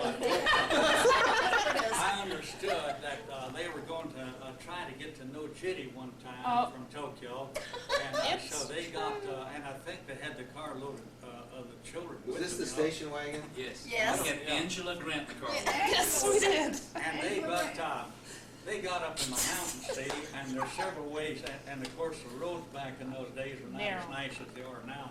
Very and, narrow. So they were driving up in the mountains, and they got way up there in the Nagano King, you know, and there was was a detour. And so they made this turn, and they noticed this big dump truck was making a turn too. So they got behind the dump truck, and there were about 5 other Japanese cars following Galen, and so they drove and drove, and they wound around, and they noticed there were no television things back in there. There were no electric wires, and they'd never been in such a wilderness back in a mountain like that. Do you remember that? No. And they got up there, and they drove about 30 miles. There was no way to turn around, and finally the truck stopped at a rock quarry, and they all had to turn around and go back 30 miles. And I don't know if the kids remember that or not, but the other thing that I'm when he got there, they both tried to use a little Japanese, and they were great on trying to pick up phrases. And so I noticed one day that there was a mother, 2 ladies, and they had a cute little baby in a little buggy. And so Galen, he was going to try to use some of his Japanese, and so when you say you're cute, you say kawaii. Kawaii. It's a K-A sound, see, kawaii, and it's easy to get the words mixed up. And he says kawaii, K-O, and the ladies were really offended. And I saw him pull that twice. And what it means, that's a blooming idiot. He has to watch himself. But Arleen was not to be left out. Whenever there's Japanese, now you watch her next time, whenever there's Japanese friends around, when she introduces her husband, instead of saying, Shujin, his husband, she says, he's my Shujin, he's my prisoner. So they did a noble effort to try. But maybe you children... どっちでも構いません。先生、どっちでも構いませんですね。囚人と囚人ね。どっちでも。Listen, I want to tell y'all my version of that right quick. I don't remember that rock quarry. There was another thing that caught our attention on that trip. Angela never rode with us again. That's right. Stop for the ladies' room. No, actually, there were no ladies' rooms in Japan at that time in gas stations, or not very many. In a few minutes, we pulled up behind a bus, and they were stopped, and all the men had gone across the road, and they were over here, and the ladies were gone on this side. So Galen said, "This is the place to go." So we stopped, and us ladies went this side, and the men went across the road. That was the first time and only time that we ever pulled that. Well, you heard the first time he got in the overall.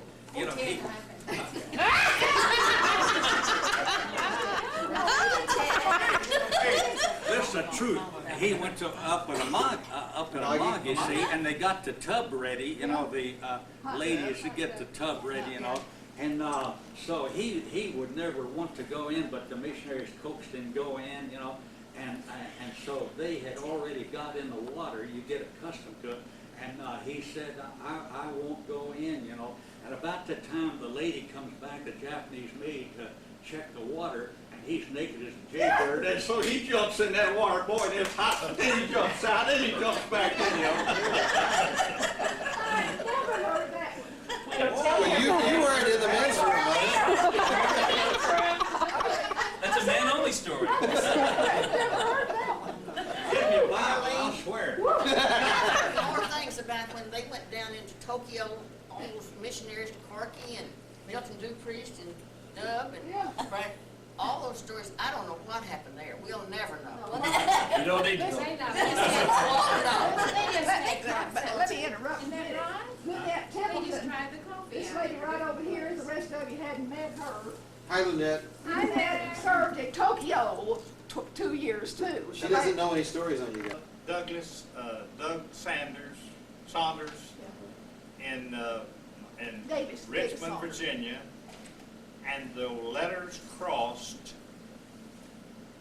and we got a letter back from Raymond Harris and said he would come out, and the letters crossed in the way. Yeah, Galen was writing the board saying, I know a man named Raymond Harris came by here and said he might do it someday. And then Raymond had written the other letters just crossed saying, Are you still serious about me coming about this time of this point in time? And Galen said, yes. So Galen called the Foreign Mission Board and they sent him right out. Was this when y'all came home, just when you came through Athens? Mm-hmm. Yeah. But when we landed in Athens, we run into my sister-in-law.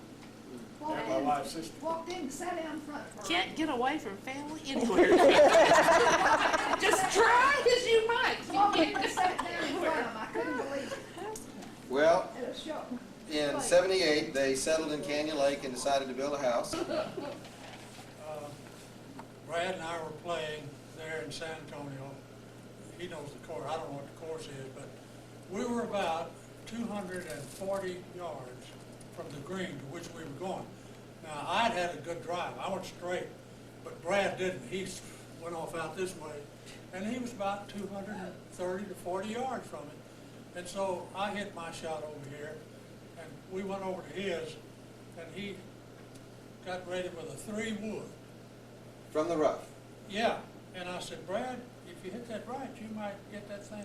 I said, I can't hit. Look where I am now. And he drew back and hit the thing and went up there, and the men were putting and went right between those guys. And I left.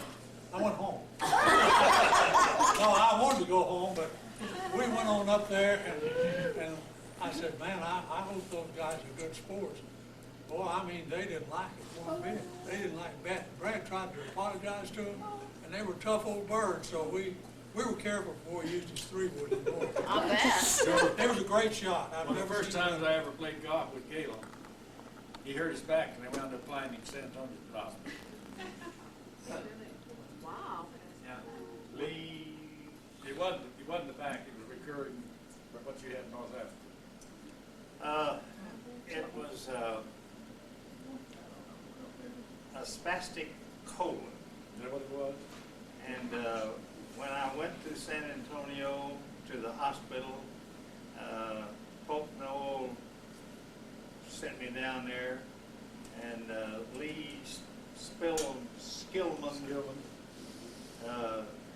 took me down in a C-47, and I gave him an estimate check while he was going. On a medevac flight. And I flew down there. I mean, well, I didn't fly down there, but they took me about 3 days, and they put IV in my veins. And one morning I just woke up, and I said, "I'm in good shape." And Did you fly home? I flew the airplane home. After 3 days. Let me back up a little bit too. I want to talk about. No, never mind. It's too late. What year? Oh yeah, I don't want to. What year are we on, Joe? Well, I thought we were somewhere between 69 and 88. I'm working at the base at the time, and I get a call from Lieutenant Waller, Assistant Base Operations. Billy, what year Officer, were you? Your brother's in trouble. I said, what's the trouble? I said, well, he's out here, lost an engine. Prop didn't unfeather on test flight. Well, the idiot circled out there for an hour till the students landed. Then he landed on the taxiway. And he had the first black man to graduate from Well Air Force as his co-pilot. And had the Greek as your engineer, right?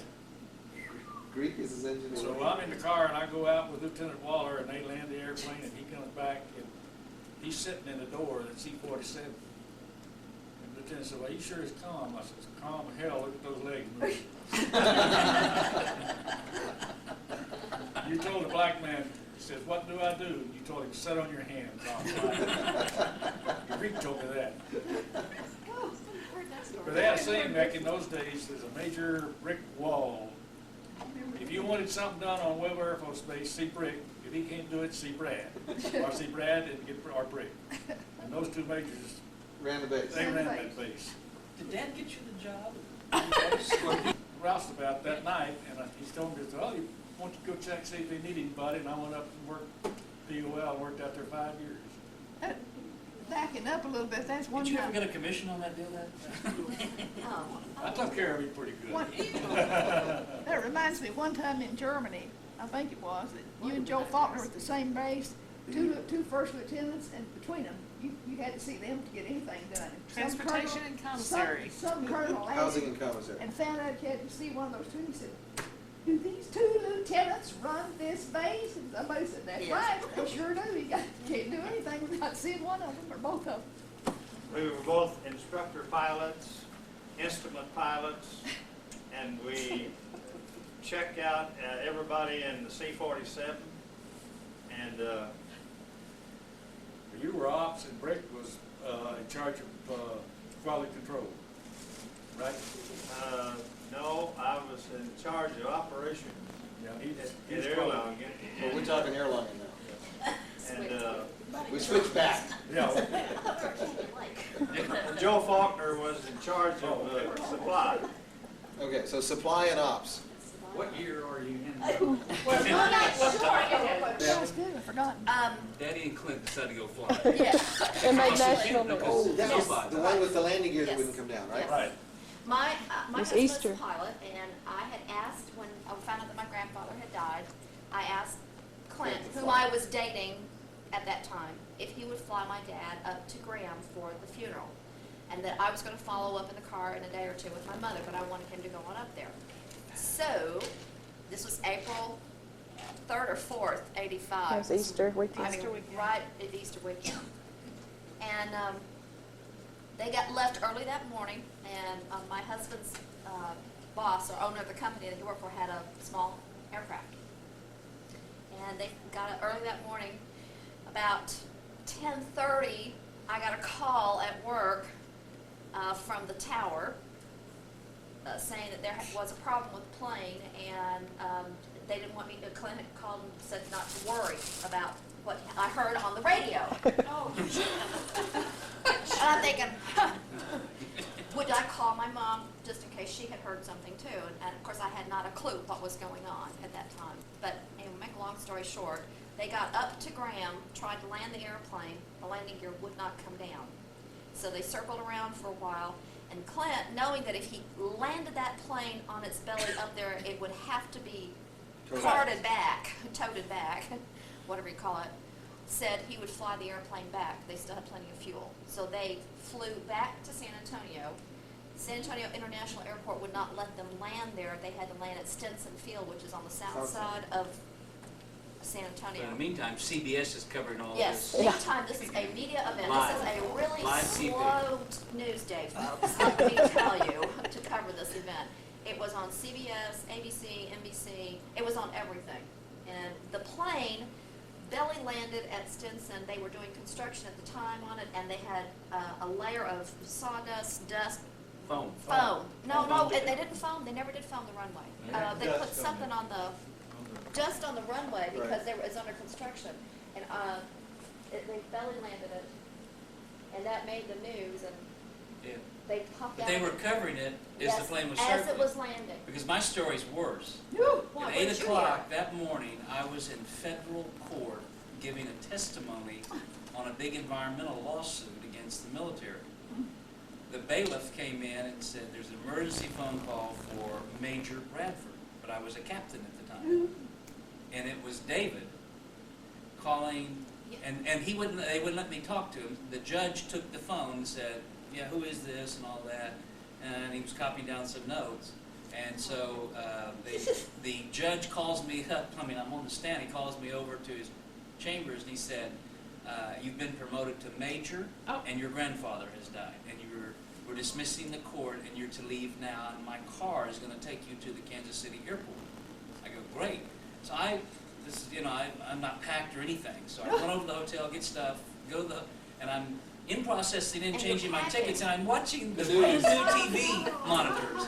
And they go, and the headline was, and the drama unfolds In San as Antonio. Clint Kendrick and Galen Bradford circle Stinson Field, and the landing gear won't come down. This is Dan Rather reporting. That's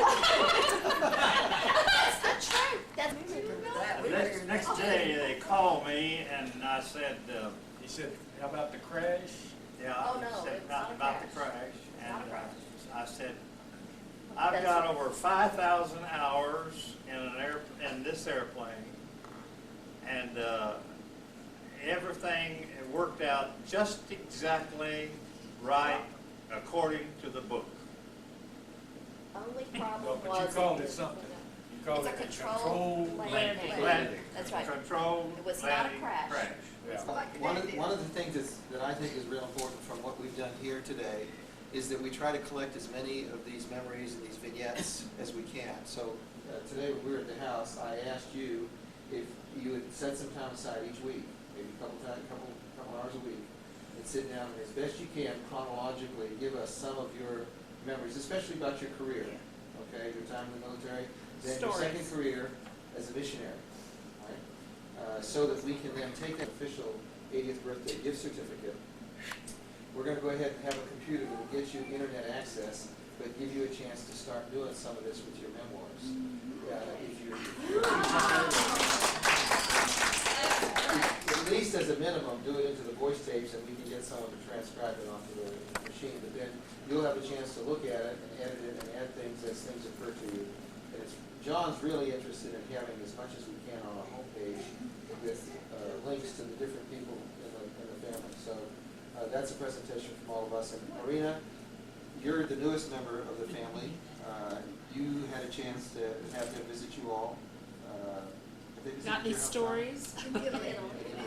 So would you care to share anything about that? What kind of food did they eat when they were there? Not really. I remember Galen the first time we were about to be married, and we met on the phone, right? And I just remember Galen said, "Bless you and congratulations and welcome to the family." And I fell in love with that girl immediately. You know, the first time I fell in love on the phone. And Tell me the truth about Mom and Dad coming. They brought us flowers to the train today. Because I love them. yeah, Was that was when you took interesting. off? They decided to visit us one day. They arrived to. I'm with you, Monique. I'm thinking about, we can. The last Christmas of Oh, very nice. the millennium. It's hard. Smile. Christmas 1999. We're gonna party like it's 1999. I know, like that song. Prince music. I know. Hey, Daddy, you gonna put on "Come on, Ring Those Bells"? Let me go get the tape. Bob at Crest's house, and we had our own communion service. Do y'all remember that?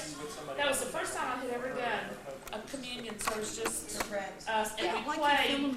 Was it Michael Card had come out with that communion? Who was the guy that? Who's the singer, John, that you like so much? No.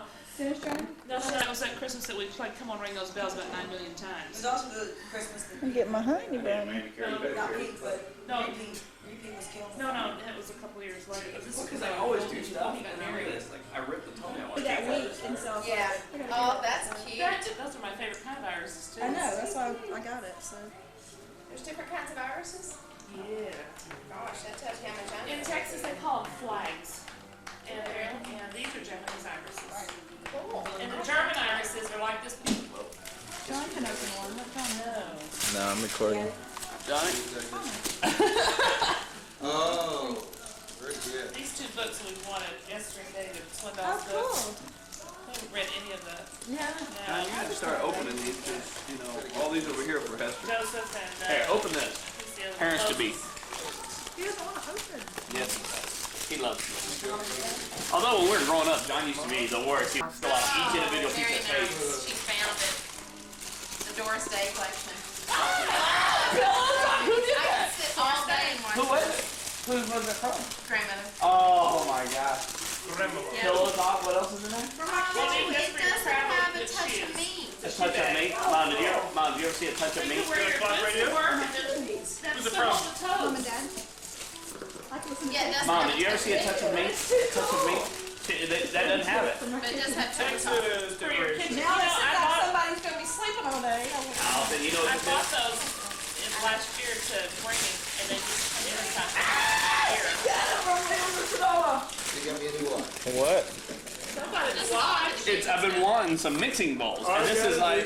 Don't watch. For one This is from your grandparents. discount month. That's great. There's a message to my madness. Well, Put it on your headboard. Oh, look, Aunt Minnick, Iris note cards. This is cool. Okay. This is from Betty Boyer. Hands up. Yeah, Betty. Oh. Hands up. Listen. Photograph of you. Something to remind me. You guys. That's a Target. I like For you? Yeah. That's from her mom. Whose is the big brown one there? That's yours, but that's our gift, and that's. No, Monique wants hers to be. I'm the eldest child. I just go. All right, well then give that to mom. Well, Joe's got some Christmas pictures. You guys.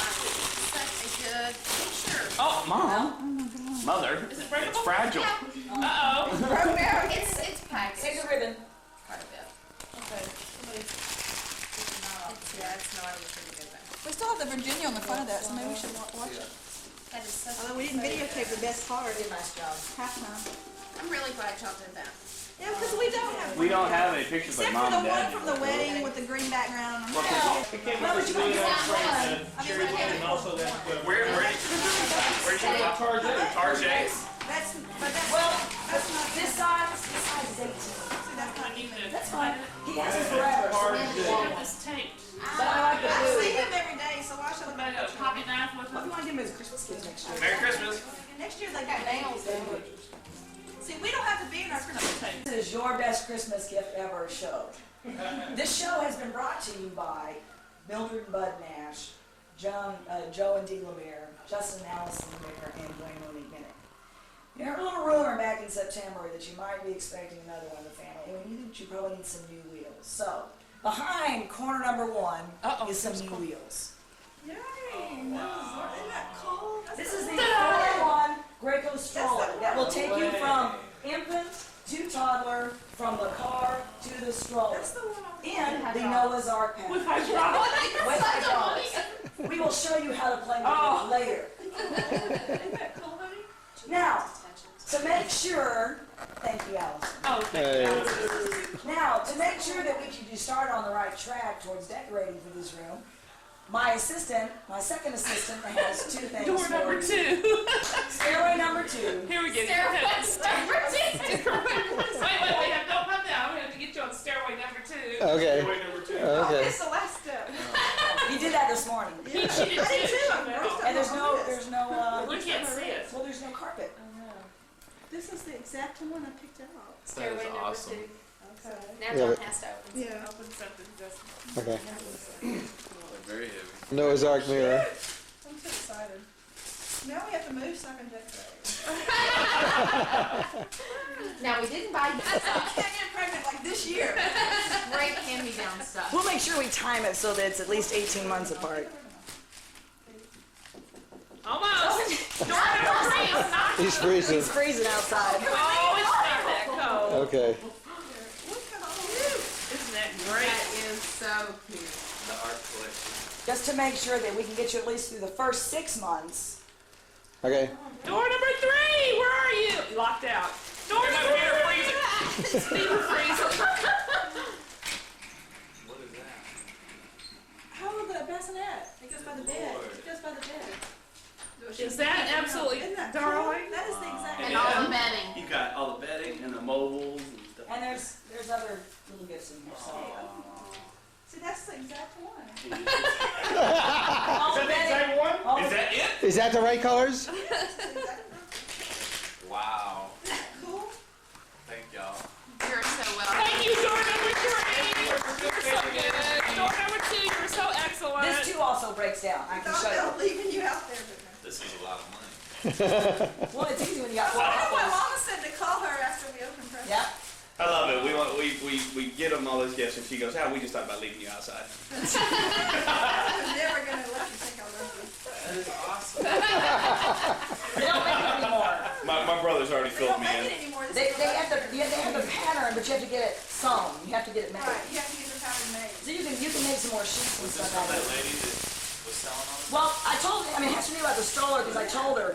Well, On my knees and hands and arch my back, as much as you can, and the baby would move around. I'd get up and pull my pink dress, and then I'd go back in and sit out at the banquet.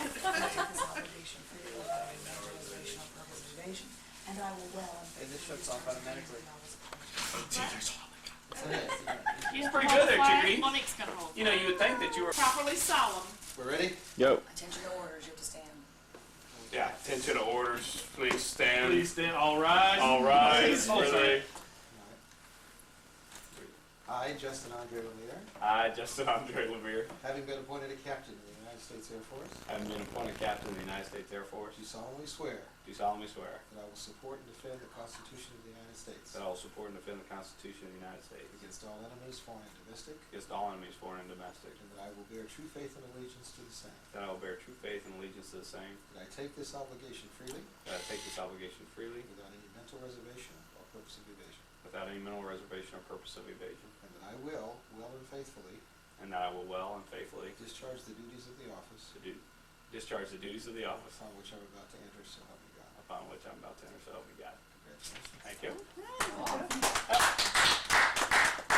No salutes, like I said, I had a salute, and no indoor, must have. Yeah, you can. Oh, that's You know- a lame, so what kind of salute? Hey, it was both of us were doing a Up pilot and down, salute. up and Hey, big there, line. you know, with the cup there. With the, Up and down the good Right. line. That's not how you were supposed to salute.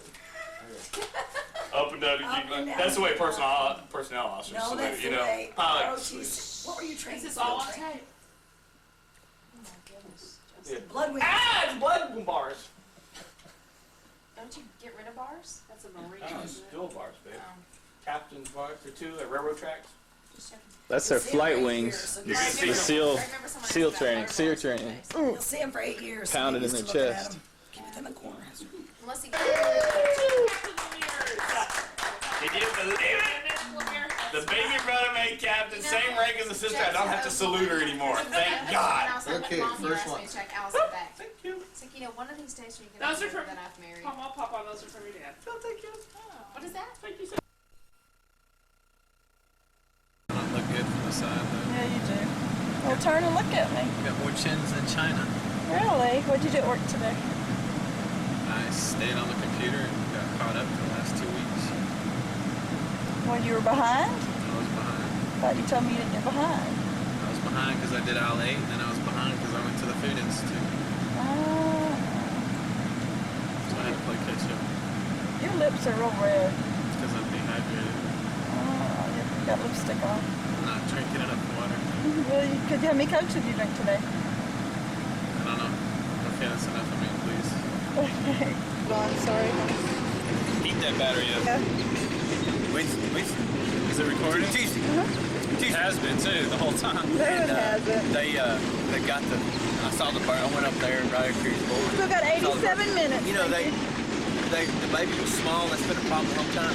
The umbilical cord was tied a knot. Was that Cut off right? some of the nutrition. He'll be fine. It's just that he didn't grow a whole lot. Maybe 7 foot tall. You know.